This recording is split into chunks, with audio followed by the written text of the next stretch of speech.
আজকের এই কাস্টমারটা আমার ফোন করে বলতেছে যে আমার চকলেট ফ্লেভার একটা কেক লাগবে, বাট কেকের ডিজাইনটা হবে এরকম যে আর্টিফিশিয়াল ফ্লাওয়ার না ইউজ করেও মনে হবে যে এটাতে আর্টিফিশিয়াল ফ্লাওয়ার ইউজ করা হয়েছে।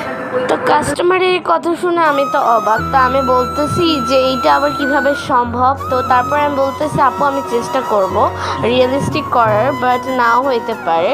বাট শেষ পর্যন্ত কেকটা এত রিয়েলিস্টিক লাগতেছিল, মানে এত বিউটিফুল একটা কেক আর্টিফিশিয়াল ফ্লাওয়ার ছাড়া, তোমরা দেখলে বিলিভ করবা না। তো এটা ফার্স্টে আমি হোয়াইট ক্রিম দিয়ে কভার করে দিছি, তারপরে এখানে আমি অনেকগুলো রোজ ইউজ করব নিজের হাতের বানানো।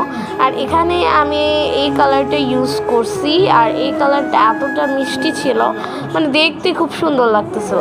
তো আমি রেড কালার দিয়ে কতগুলো রোজ বানিয়ে নিলাম। তো এই তো কেকের ফাইনাল লুক, কি সুন্দর লাগছে না মাশাল্লাহ। তো ভিডিওটা কেমন লাগলো? সবাই সুস্থ থাকবা, ভালো থাকবা। আজকের ভিডিওটা এই পর্যন্তই। Take care.